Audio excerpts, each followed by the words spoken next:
Cyber Material presents Ask Me Anything Cyber, a fun, interactive weekly event for everything cybersecurity. Join us every Friday at noon Eastern Time for a high-energy, no-fluff recap of the week's biggest cyber stories. From data breaches and threat intel to major legal updates. Whether it's a high-profile hack, a new APT on the rise, or a must-attend summit, we've got it covered. But that's not all. We'll also break down the latest job market trends, share our thoughts on cyber stocks, and give you actionable insights to stay ahead. And of course, we wrap things up with what makes this show special. Live Q&A with you. Have a question about a breach? Want to know how a threat works? Curious about getting started in cyber? Let us know and we'll answer it live. Without further ado, let's get this event started.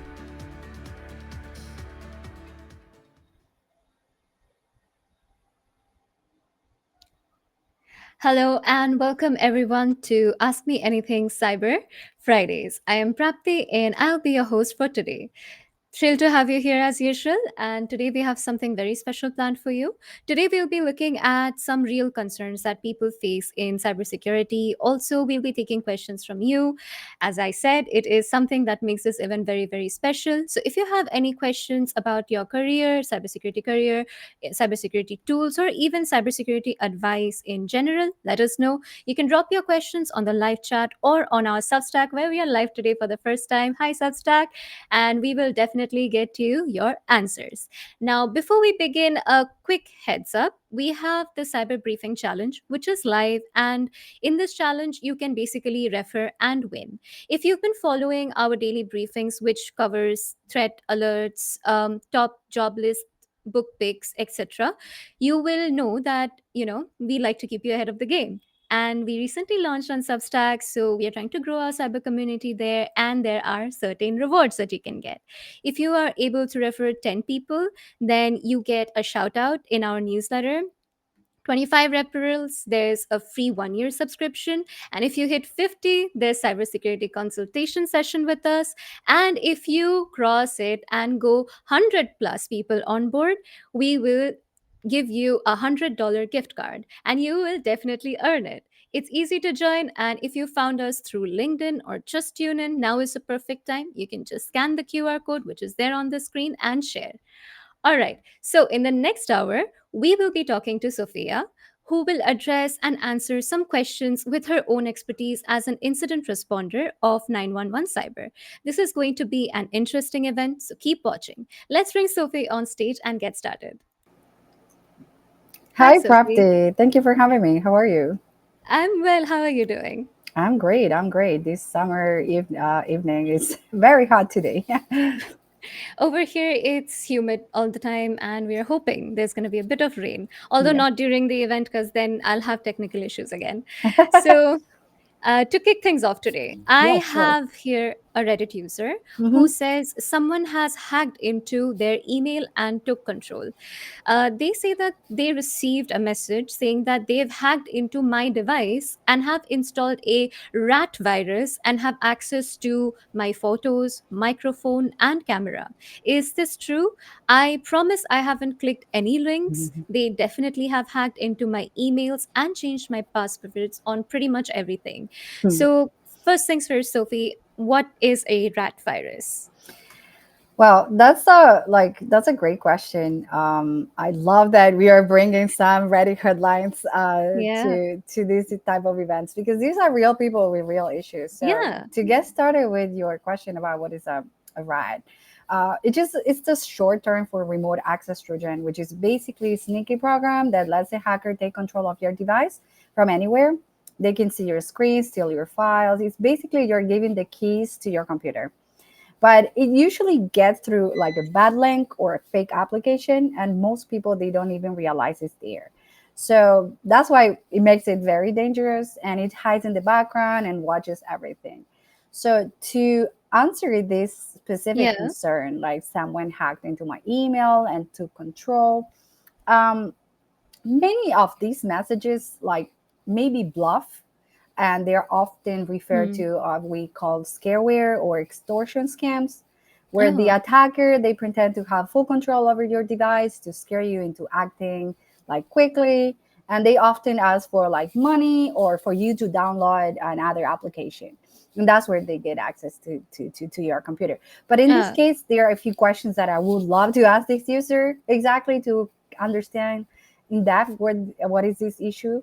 um, like my first question will be like, did you receive security alert emails saying that your account has been taken over, or are your recovery options different from there used to be, or did you try to log in into these accounts and fail repeatedly? So these questions will help us as incident yeah, responders to narrow down exactly the extent of this issue, and to understand, to differentiate between if it's a scareware tactic yeah. or a real cyber Real threat. attack. Yeah, Exactly. And actually, I want to bring over something that we wrote in our blog post in 911 yeah, Cyber, which is our least scareware tactics of people receiving emails like scam alert that this email will go public and what is happening, blah, blah, blah. And this email is basically a formula where these are fear driven actions by yeah, high pressure threats. And the attackers, they typically have no access to your camera. They're just trying to get you to act fast. So it's yeah. very important to differentiate if it's a scareware tactic or a real threat. I get it. We actually had like a scam over here in India going on. It was called like digital arrest, where they like scare people by saying that you've been arrested and here's a link. You know what? You can pay this fine and it's okay. You'll be off the hook. And Yeah. many people fell for it, especially senior citizens. So this is real concerning. There's another Reddit user over here who is talking about a Reddit user says my passwords were stolen from Chrome. So their concern is my passwords saved on Chrome were stolen. I realized this when my Instagram and LinkedIn got hacked. I changed all the passwords now, but I'm still scared. Is there anything I can do? Unfortunately, I deleted all the passwords that were originally saved in my Chrome, so I don't remember which ones I have changed. Should I delete all my accounts? That's sick. So what would you suggest? Yeah, well, actually, this is very interesting because the first time I read the title, I was like, how can someone like stole Yeah, your like credential from Chrome? And it sounds like a fantasy, right? But yeah, no, let's analyze this and understand. Let's talk about how this actually happened. Because the scary part is like Chrome offers to save your passwords and sync them with your Google account or your Gmail account. So if somebody gained access to your Gmail account, they're not just getting access to your email inbox, they potentially have access to every single password you've saved in Chrome. So when you open Chrome, it gives you the option to sync yeah, a persona, right? A profile, and it's usually linking your Gmail account so it yep, can save your password. So it looks like this person, what happened is like somebody got access to their Gmail account, and just by going like password.google.com with the Gmail account logged in, yep, you can literally export all your saved passwords in one file. There's no hacking involved. So this is where it's important here to understand that two-factor authentication will help you protect your account, because sometimes to download these passwords, they may ask to get access to a second factor of authentication to actually get access to it. Whenever you save your passwords in Chrome or any other browser, it yeah. usually, when you go to password section, they ask you for the ping of your computer. Yep, they do. Exactly. It was the same for Google. So if you would have like a two-factor authentication, people would not be able to download your passwords if they got access to your Gmail account. So what should they do now? What are they going to do now? Should they actually just delete all their accounts? Well, what this person did is was a little bit like desperate, I can say, Yeah, because, and I completely like understand this person, and and everybody, it can happen to anybody when they panic. yeah, So my recommendation as an incident responder is mostly to enable two-factor authentication in your account right away when you finish, you find out. And try not to delete the passwords from your Google account because they already have yeah. access to. So for your records, it will be better to actually have access to the list of all the accounts that were saved in your password.google.com, so you actually can go back and change And them. change it one by one. Exactly. Yeah, And of course, enable two-factor authentication in those accounts if it's available. If it's not available, try to enable other verification method that can Hmm. help you protect your account. Got it. A reminder for everybody watching us new on Substack and on LinkedIn. Please make sure that you follow us on Substack and subscribe to all our newsletters on LinkedIn so you do not miss an important headline. All right. Moving forward, a very serious concern by a user on Reddit. They are saying that they have constant hacking attempts on their account. The user writes, and this is a long story, so stick with me. This user has been cyber stalking me for nearly a decade. They have also hacked my family members and friends. Anyways, I factory reset my phone again, and as soon as I entered my Google credentials, I had attempts on my account. This happens every time I do it, and yes, I have my 2FA and 2-step turned on. The last message is as follows: someone tried to view your passwords. Google stopped this attempt, but if this wasn't you, someone else has tried to access your account. Your account might still be at risk. You already changed your password, but you should review your account for unfamiliar changes. So, this is the last message they saw that was provided to them through email. The user asks, what does this mean exactly? Have I been hacked, or was this just an attempt? The passwords were from websites I use, example, Bamboozle or Shazam, etc. But who knows how safe those sites are and what information can be gathered to ultimately keep tabs on all my information. I know that this person uses Google to spy on my location and messages and whatever Google can access through my phone, probably even my screen. So, Sophie, what do you think is happening here? This is a very long story, and it's all about like a lot of questions are raised here. Like, are his passwords truly safe in these sites, and what can he do next? All right, so let's. There's a lot to unpack here. Yep, This is because this post brings up a lot of critical issues, and yep, sadly, it's more common than people realize. Actually, yep, so first of all, the fact that this person had like received alerts right after login is just like one or two things. First, like the attacker may have access to their credentials or tokens, and not necessarily through brute force or a compromised device. It could be through like as we mentioned before, like they may have access to passwords.google.com and they may be able to download their tokens or credentials from there. Or there's a deeper level of surveillance happening and possibly through a remote access trojan that we explained before, or spyware that survived the factory reset or backups. So got it. now this user, it asks specifically, does this mean I was hacked or it was just an attempt? Yep, And this is a very valid question, I can say, and I get this a lot from a lot of our customers. Um, Again, there's a blurry line between like actually getting hacked or scareware tactics, but in this case, this person, uh, like to answer shortly, this person actually received an email, official yep, email from Google saying we blocked an attempt. What yep, does it mean is like it's likely this came from someone who had enough information to almost getting into their accounts. yep. And that means that this user may have been compromised at some point, and some from of surveillance may be going on. So that's why whenever it logs in, it may keep getting these messages. So So, yeah, yeah, he yeah. mentions that he has his 2FA on. Like, how will he handle the situation from here now? So there are a few things that I would recommend as an incident responder Yeah, on how to help these type of situations. Mostly, like I would recommend that to check in for signing devices in your Google account.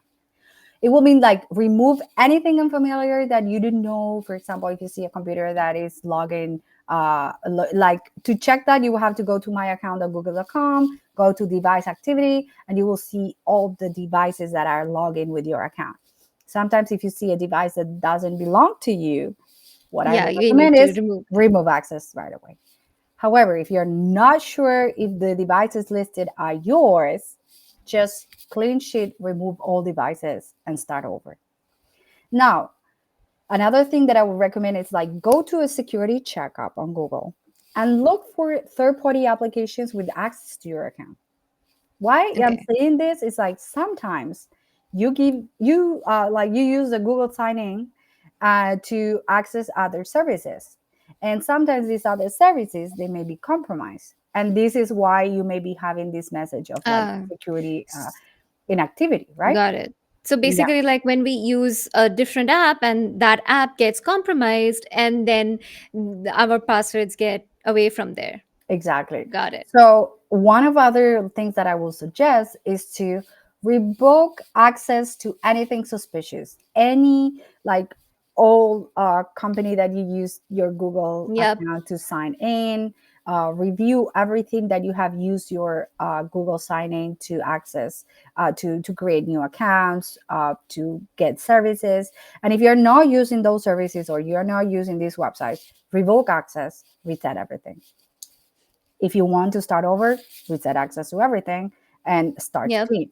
And whenever you go back to this website, you may have to reconnect it again if you're not sure. It's not that you're going to lose the account; you will have to reconnect it again. Yep. Like just log in another time with a different Exactly. password, like make a password. And Yeah. also, he mentioned something about he has been stalked for like a decade.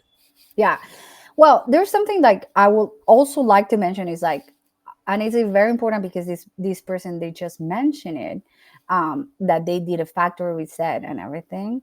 So Yep. what I will recommend is like, do not restore from backups when resetting your phone. So if you Okay. suspect you have malware or surveillance, and some surveillance tools like Pegasus, even if you do a factory reset, they will still be connected in your device. So in that case, there's two options. One, you can actually do a factory reset and start Yep. clean and install these apps manually. Don't restore from a backup. If you're using an Android phone, don't pair it. And if you're using an iPhone, create a new Apple ID and Got download it. these apps manually. So don't restore it because you tend to It'll bring it back. exactly you tend to migrate also not only your personal data or information, you also migrate the spyware. But in the case if you have infected with Pegasus, one thing, the only option is to get a new device. And again, Got it. if you get a new device, don't use the same Apple ID or Android credentials to restore from backup. Create a new Apple ID and start from scratch. And Got it. why I say this is very important. It will give you a clean reset, and you won't be like getting like residual like information to your Got phone it. that you don't want to get. And it's very important to create a new Gmail account, a new like inbox. It could be Outlook account, and also it's very important to not to restore from backup, so you don't import. Yep. And another thing is like, I will suggest in this case, because this person mentioned it has two-factor authentication. Yep. He did. And what I would recommend in this case is to switch your two-factor authentication to a physical key. You can have a YubiKey or any other like provider that can help you to have a physical key, which is a thumb drive Okay. that you put in your computer to authenticate. I know it's a little bit cumbersome because it's You not might lose the key. exactly, and is do you have another physical device, but Yeah. considering all things considered, it's better if you just like have this alternative like option to Yeah. get. Because this person says that his 2FA was compromised. Yes. So that seems alarming. And last but not least, because this person said that involve family members and Yeah. personnel, Stalking. like exactly, stalking is if you feel threatened, don't panic. There's people helping. You can file a police report. You can work with cybersecurity incident responders like us that can help you mitigate these issues, that can help you protect yourself, file the police report, follow up with them so you can feel a little bit secure and you can feel like you are being like covered Yeah. not And only you don't feel so alone. exactly, not only like in the cybersecurity sense, but sometimes emotionally you need someone else to help you in these times. So we Yeah. do have a service for that. It's called Cyber Stalking Protection. We Yep. offer you like a consultation. You talk to us, you explain your issue, and we will draft a potential action plan on how to protect yourself. Yeah. And also, like, this will help them to make, like, have a sense of direction to where they're going. Yeah, and absolutely. And if this person is listening right now, I can offer a free YubiKey to them. Just DM us and send us an email, and we'll ship it to you, so you can get a physical key, and it will help you. That's actually really nice of you, Sophie. So, a reminder that if you are getting cyber stalked, the first thing you need to do is go and get help. So you can just scan the QR code over here. There is a 15-minute free consultation. We will be able to guide you where the next step is, and so you do not feel so alone in this case. And thank you, Sophie, for offering the YubiKey. It's really nice of you. All Yeah. right. Another reminder, if you're enjoying Substack and if you're enjoying our live on LinkedIn so far, please make sure that you leave a follow and subscribe because it would mean a lot to us. All right. Another user on Reddit says, a lady at the airport asked me for hotspot and I shared it. Am I in trouble? Please help. So we were at the check-in line where a woman, seemingly young 30s, dressed in black summery dress with a red tattoo on her shoulder, approached me and asked me for hotspot because she needed to download her boarding pass. Now that I think about it, you only get the boarding pass when you check in your luggage, right? I don't travel a lot, so I don't really know. What advice do you have for this user, Sophie? All right, that's a very interesting question because this can Yeah, happen to anybody. It happened to me. I also requested access to a hotspot too. I get it. Um, so this is something very common, and even if it doesn't happen to you like on a daily basis or every time you travel, this is something that actually happens. All right, but the thing is like when you talk about like did I put myself at risk, and that's a very Yeah, way of thinking from someone that may have suffered like a previous cyber attack or data breach or something. yeah, So it's very good to be alert. That's number one. Congratulations, this person is very aware. Second, it's a great question because honestly this scenario is more common than you think. And yeah. here's the deal, honestly, like sharing your hotspot isn't automatically dangerous, but it can become risky depending on how it's done. So, Okay. if you share it as an open connection with no passwords, no restriction, then yes, because technically someone can just monitor your traffic or attempt to access your device if you are not secure, Yeah, or even abuse your data connection because you didn't like accept this person to access your hotspot. yeah, However, if you share this hotspot with a required password and you are not using features like file sharing or device pairing with this person, then the risk is low. I can say it's very okay. unlikely that just sharing your hotspot for a quick boarding pass download will get you hacked. But I can say again, your instinct was spot on Yeah, because if you feel like things feel off, it's very good to go back and to see that something went wrong. So yeah, the real concern is like it's not that she downloaded your data from your phone, as this person mentioned, but yeah, rather that your connection may have been used for a suspicious or illegal activity. yeah. That I was about to say that. Yeah, That could so happen. it may ping back to you, and Yeah, so far, if you don't feel like your credit card has been accessed or you have yeah, like warning messages or anything, um, it's not like a bad thing, like anything harmful. yeah, However, just keep in mind that whenever you share hotspot with someone, they can be using your IP address to commit crimes, and yeah, they can pay it back to you. yeah. So but as for just sharing your hotspot, if you just do it with a In general, yeah, friend, for example, with a friend or someone you actually know, and you're yeah, concerned that they may be accessing your phone data, not really.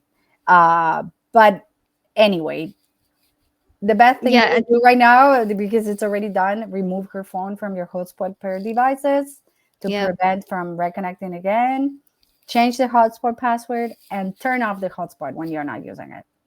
So, and yeah. mhm, I had like this person says that it ruined their vacation. If like we keep on reading, it says that it's absolutely ruined their vacation. They don't enjoy their vacation anymore. But this is like something that does happen, you know. Like if somebody asks me for their hotspot and they seem like they really, really need it, I might also get convinced. So what should I do here? Like, yeah. should I share it? Like, is there a way? Honestly, like most of the airports, they have free Wi-Fi or like a free short Ah, 10 yeah, minutes exactly. connection. And if this is someone that needs to download the boarding pass, they can actually go to the front desk, or even Yep. before boarding the plane, they will Yes. just print it for you. I mean, Yep. It's not actually something that you actually need. However, if it's this someone that's reaching out to you saying, "Oh, I need Wi-Fi so I can communicate through WhatsApp with my family members," or a different situation, Yep. best case scenario, you said, "Oh, I don't have hotspot like Yep. I don't enabled. even have data I don't have myself. that feature with my career," and then just like keep going. And Yep. you can also suggest you have free Wi-Fi in the airport, so you're free to open to use it. Uh, Yep. then, if you're that person using the airport Wi-Fi, just keep in mind if you have a VPN, enable it. Oh, well, that's like a safety feature for a person who needs to use the Yep. airport Wi-Fi. So we should always enable VPNs in airports. I actually did not know that. Mm-hmm. Yeah, yeah. That's actually a cool tip. Thank No, you. no. I mean, Uh, if you're using a free Wi-Fi, you should yeah. enable your VPN in your phone. So Ah, I you are, get it. yeah. And that's actually a cool tip. Thank you. Thank you. Mm-hmm. I did not know that. So we actually have a question on Substack chat as well, which came in this morning. So first of all, thank you, Berwin, for asking the question. And he says, "Hi, I'm new to cybersecurity and interested in incident response. What are the first three steps an organization should take immediately after discovering a data breach?" Okay. So, well, I think this Yeah. is a great question. I can say I'm gonna try to like break it down a little bit for Yeah. people to so they can understand, and those who are starting right now, like in cyber. Yeah. So basically, this person is new to cybersecurity, to new to cyber incident response, and I love that this is someone from like that is coming from someone that is just getting into cyber, because understanding incident response is like learning how to do CPR. So when something bad happens, every second matters. So if you're Yeah. starting in cyber, just learn that any second counts. So here are the first three critical steps that everybody should consider when discovering a breach. Number one, contain damage. And why this is important is like, don't panic, act fast, isolate the affected system if you detected it. Yeah. And that might be, for example, taking the server offline or disabling a compromised account or cutting off the network access to a segment. That's the first thing.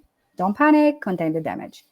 Second, and it's very, very important for the aftermath, is to preserve evidence. Now, here's where like many people forget is like they just wipe everything because they panic and they're Yeah. like, okay, I'm just gonna delete everything so it doesn't happen. No, don't do that. Just collect logs, memory dumps, timestamps, anything that will help you reconstruct what happened. Because if you delete the trail, you will be flying blind. And the thing is, like, if you need to involve law enforcement, you need this information. You need to preserve the evidence Yeah. so you can use it to go back to restore services and also to find the bad guys. So this way, like they will be able to, like this is the way they will be able to find the bad guys by just calming themselves down, basically. And also restoring services because you Yeah. need to understand exactly what happened. So, two things, you can recover and also it won't happen again. So, Yep. it's very important to keep the evidence so you can keep track of what actually happened, how to patch it, how to solve it, how to investigate, Yeah. how to get law enforcement involved or forensic companies, and catch the bad guys and restore services. So he actually asked for a three-step, but this was way more detailed. So this should really help you to just get started somewhere, Mhm. and this will, I'm gonna make a compilation of this and share it with you later so that you don't lose this. Mhm. Okay. Yeah, we can So actually create a booklet and give it yeah. away. So if you want, reach out to us. We're gonna be creating a booklet so you can get these three steps of incident response and Yeah. how to do CPR. Yeah. So there's another question here that was asked on LinkedIn. I am a third AI and machine learning major trying transition into cybersec. I'm doing these CTF and other challenges on the Try Hack Me forum. Any advice you got for certifications and stuffs? I'm just starting out. Appreciate in advance. Okay. Yeah. Well, I love this question because I got a lot of people reaching out to me for Yeah. advice on how to get started in cyber. And I I would just say like basically you're already getting hands on good things like CTF and Try Hack Yeah. Me, which is exactly the right mindset, especially if you want to do red teaming. So my advice first is like don't stop. Anything practical skill building is goal for you, but if you're looking to get certs to back this up, one thing that I will suggest is like start with basics. For example, you can get a CompTIA Security Plus, which is beginner friendly, well recognized, and it will help you speak the language of security. And now, the other day, I read that pricing will be according to the country you're taking the certification.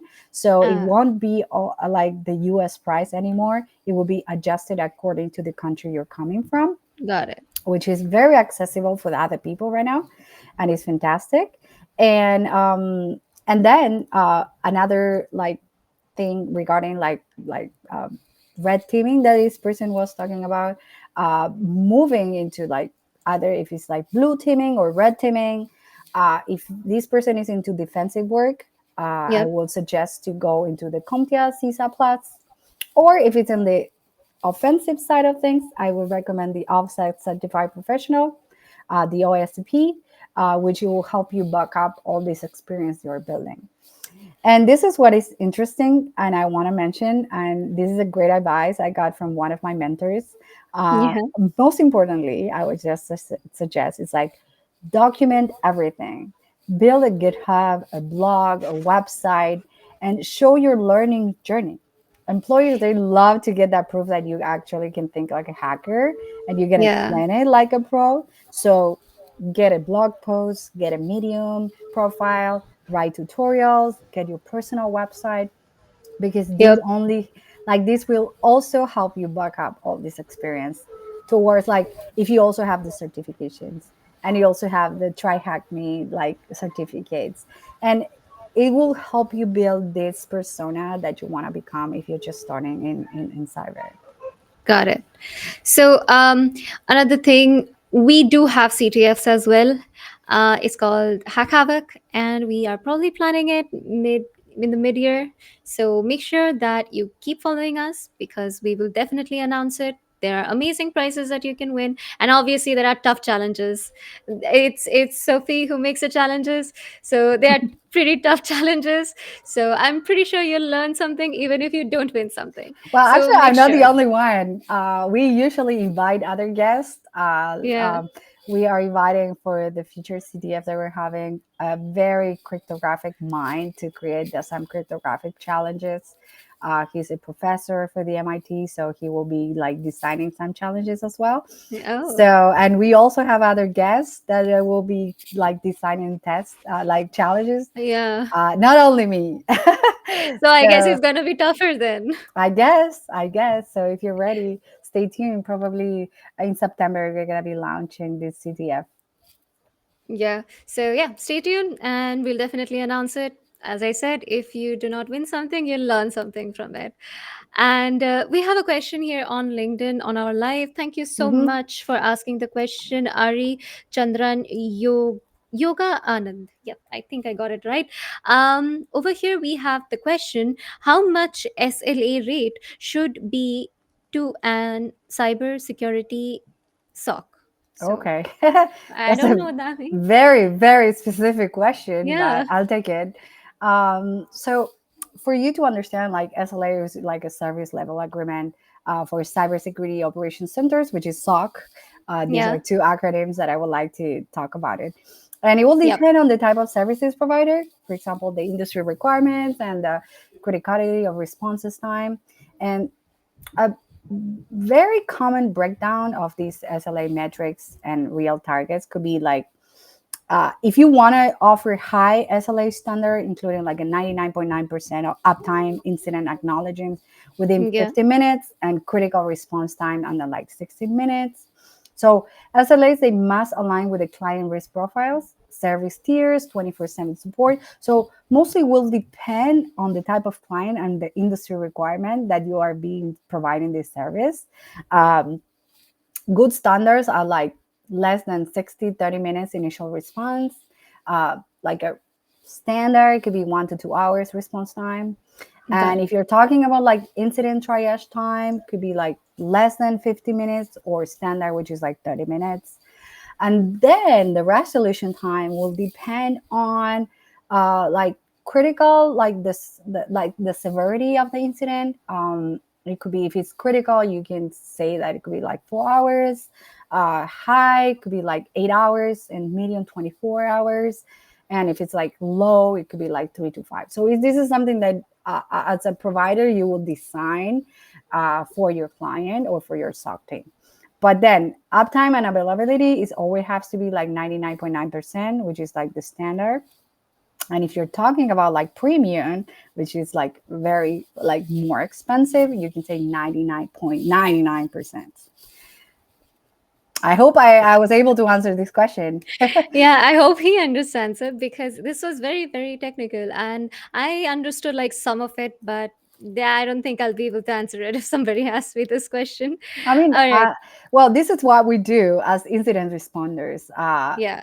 Mostly we work with individuals, but Yeah. sometimes we do have small businesses that we have to design plans and how to tackle these like incidents response times. So it's very appreciated, this question, because it helps you break down a little bit on how to take care of this. Thank you so much again, Ari, for asking this question. And thank you so much for joining our LinkedIn Live. It really means a lot to us. We actually do an Ask Me Anything Cyber Live every other Friday. So make sure you follow us, subscribe us, and we will be here answering all your questions and definitely going to cover some very important concerns. And also a reminder that we are doing the Cyber Briefing Challenge where you can refer and you can earn.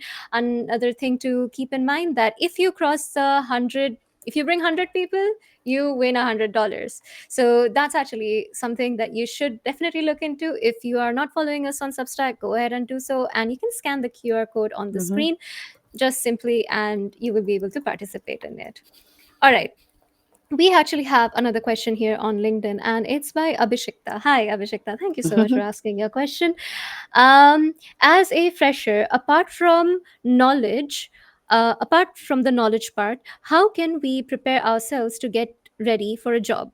And if I have a gap in my resume as a fresher, will it affect applying? Okay, yeah. Well, Yeah. this is what we are here for. Ask me anything cyber. Yep. Even though we have like a very cybersecurity related question, we do have one related to cybersecurity jobs and like Yeah. getting into the field. And I really like when people ask me this question. Apart from learning the technical stuff, how can you become job ready? It's honestly, it's about showing proof of your passion. You don't need it like a job title, you need evidence and effort. You can build a home lab, get your hands on like try hack me or hack the box, or even participate in our CTF. And again, this is mostly like related to the previous question. Document everything and make sure that you build a repo, you have a personal blog, or which is great for your resume. Yep. Now, what I always say is like, don't learn tools particularly, because most companies they work with different tools. Just find a way in how to get like understand the dynamic on how these tools work so you can adapt rapidly to others. It will help you get like interview ready. And if you get a gap, look, I mean, as a fresher, you can explain this gap. It's Yeah. valid. You can say, I use this time to focus on learning cybersecurity, hands on, and building my technical foundation, blah, blah, blah. You can show off your resume. You can say, I've been doing this, that. I was participating on CTF, participating at live events, or I don't know. You will find a way on how to. And I always like, it kind of comes to my mind like a meme. It's funny, like when they ask about like why do you have this gap, in your resume, you can always say, well, I signed an NDA, I can talk about it. So That's actually a cool I'm under trick. an NDA, so basically I can talk about it. So that's it. No questions asked. But I mean, you need to wing it. No, that's actually a great thing, Abhishek. That you can actually use this in case like you're really worried about your gap year and you really, I mean, of course, everybody will say something like, I was working on something else, some other project, but as Sophie mentioned, this seems to be a very cool trick. I hope you can use it. Thank you so much for asking us this question, Abhishekta. And thank you, both of you, for joining for Asking Anything Cyber live every Friday. Okay. Before we go into the next segment, let's watch a quick video on our most important initiative, the cyber briefing. Stay ahead of the cyber curve with real-time alerts, incident reports, and the latest cybersecurity news, all in one streamlined, easy-to-read newsletter. Join more than 20,000 subscribers who rely on cyber briefing, available on LinkedIn, Medium, and now on Substack. Don't wait to protect your digital world. Subscribe today and stay informed with Cyber Briefing by Cyber Material.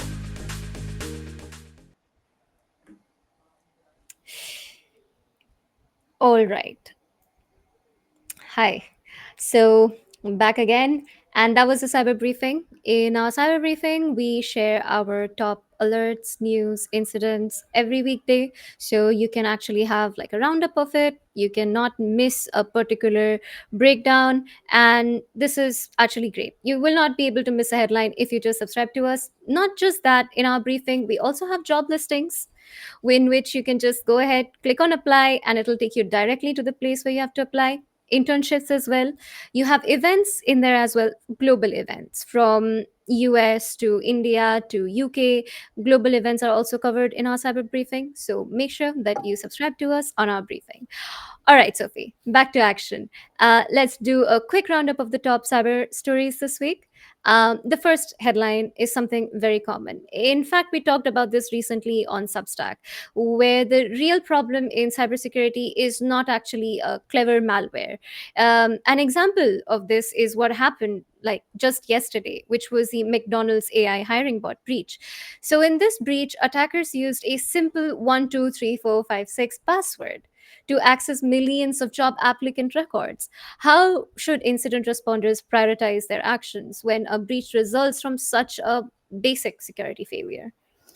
Yeah, actually, when I read about it, it was all over LinkedIn yesterday. I've seen like a lot of people picked it up.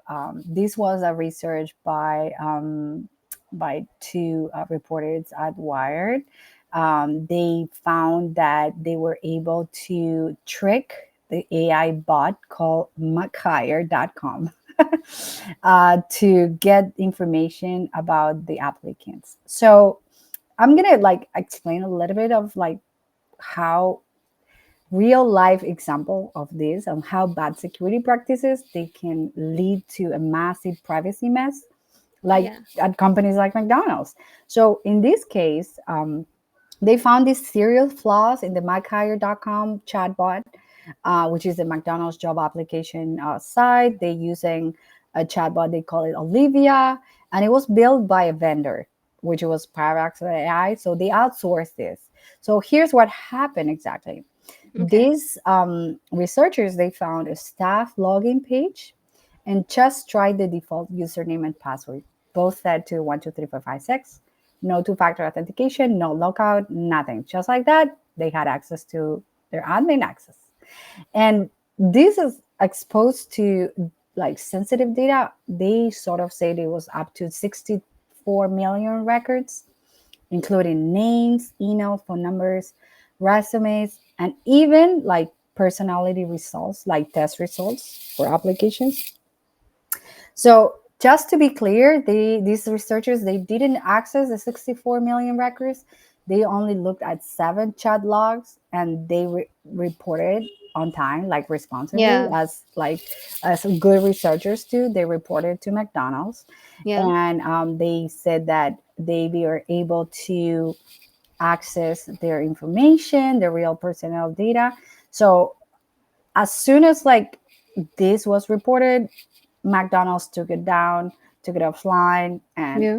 they tried to fix it. But what happened here is exactly like they outsourced this service to another company to build a chatbot for them, and they didn't take care of security practices. So Yeah. a third party is putting in jeopardy McDonald's. Like they open themselves to lawsuits and a lot of issues just because Yeah. no good security. And again, just to like think about it, like imagine if somebody found this with malicious intent, Yeah. they would just send emails to people saying with fake job offers, with like, hey, payroll fraud, saying, like, we Yeah. new banking account details or your new social security or whatever. Or like another email could be like, congratulations, you've been hired. Please send your personal information here and fill up this form and download this software and blah blah blah.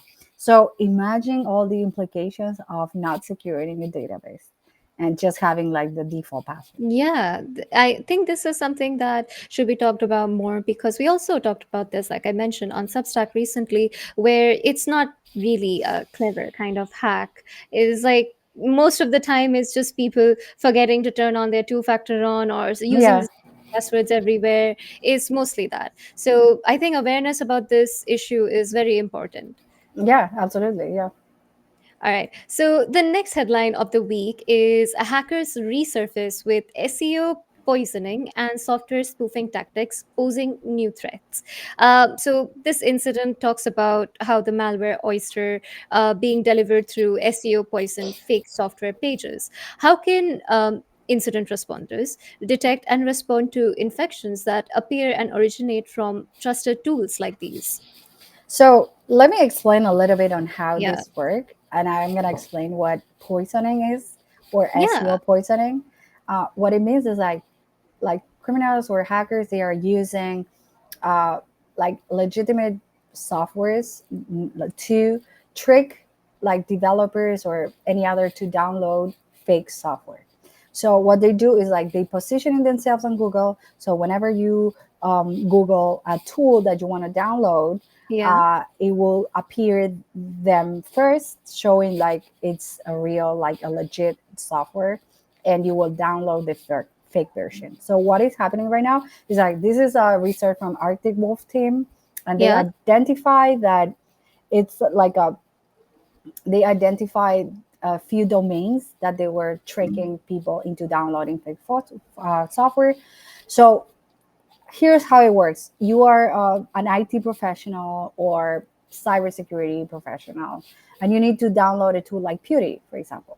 So Yeah. what do? You would just go to Google, you look for Pewty in the search bar, and simple, right? It would just pop up the first thing link. Is like they are tricking Google into positioning themselves first. And Yeah. then whenever you go to their website, you click, you download the Pewty software, which it has a backdoor. It may be the actual software. It will do exactly what it says that it's supposed to do, but Yeah. with a backdoor. And then when it download, they will be getting the real, like the real software, but it's infected. And what it happens here is like they just download it, and it's like a remote access trojan and it will get access to your computer, your sensitive data, and so on and so forth, and even deploy Yeah. ransomware. They could like do some real damage here, especially to individuals. And, Hmm. if there's any sensitive data and that gets stolen, especially like with people keeping things in their personal devices these days, everything is Hmm. online. So this is one of the big, I think, alerts out there. Yeah, This happened, I think, yesterday. yeah, actually, like this is a research that's been like I think 2 3 days ago by Arctic Yeah. um, The team. Yeah. researchers, yes, team. So it's for people to download applications or software which are legit, but it has a backdoor, and they positioning themselves at the top level in Google, so you can get Uh, confused. So so it's that is what it means by like SEO poisoning. exactly, yes. So I think it's usually like the domain they found. It was like updatebeauty.com. So it may look like a legit like website, but it's not. Yeah. Get it. So, finally, the last headline is Amazon Prime Day scams explode with over 1,000 malicious websites. And Amazon Prime Day, as you know, it is ending today. So, Sophie, with attackers exploiting events, this is a major event, right? Because discounted prices, Amazon Prime Day, using fake domains and phishing emails, what practical steps can SOC teams take to protect, detect, mitigate all of these? And even what steps can individuals take? Yeah. Okay. So, I mean, listen up for those who are shopping out there and Yeah, shopping online this week. Even though today is the last day of Prime Day, uh, yeah, it's very important for you to pay attention to what is happening. A security team at Checkpoint, they found over like 1,200 fake Amazon websites that they were set up before Prime Day. So they actually look exactly like the real thing with the same login, same colors, and even the same signing buttons. But they are yeah, fake websites and they are designed to steal your Amazon login credentials, your credit card, or even like make purchase with yeah, your account. So how it actually works and how they've seen working in the wild, one of the like the first things they detected, it was like people were receiving a text message saying, "Hey, your Amazon order has an issue, or your Prime refund is ready, or get these new products on Prime." yeah. And it's sort of like, well, people get tricked into clicking on these links and they may look like legit websites. So what they can do, and it's my advice as an incident responder, is like, don't click links in emails or texts about Amazon deals. Go Yeah, directly to amazon.com or use the official app if in doubt, and look closely at the website address. There may be a typo or something that is off. If it's not from amazon.com, it's not from Amazon, so it's probably fake. Like if you see amazonprimeday.com, fake. yeah, And if a deal looks too good to be true, it's probably probably is. not. Again, Yeah. always be suspicious. So try not to become a target and commit a mistake. So just be like careful when you're clicking on links, especially on Prime Day. And what would be your advice for like, let's say SOC teams, like to like detect this like really quickly or mitigate it? Well, as a stock team, what I would recommend is like double check every URL and Yep. also email address. Watch for odd looking domains, as extra characters, unusual TLDs, or typos. Yeah, I think typos is something that you should really look for. It's very difficult to look for typos in sentences because your brain like thinks of it that way. If it's like one letter to the left or one letter to the right, you don't really notice it. But yeah, noticing for typos is important. All right. So that's it. Thank you so much, Sophie, for joining for us today for the Ask Me Anything Cyber. We covered a lot from like Reddit user concerns to the unpacking and the top headlines. Really enjoyed hosting this event with you. Yeah, same here, and I'm happy to answer any question. Feel free to reach out to me on LinkedIn. I'm available. I'll be happy to answer any question at the next Ask Me Anything Cyber. So next Friday, get your questions ready. Thank you so much, Sophie, for joining us. And a reminder that next we will have our next Ask Me Anything Cyber. And it's going to be for legal professionals where we will learn how they can secure themselves better. So don't miss out on it. It's on July 18th and it will be at noon EDT. This has been a wonderful Ask Me Anything Cyber Friday. See you soon.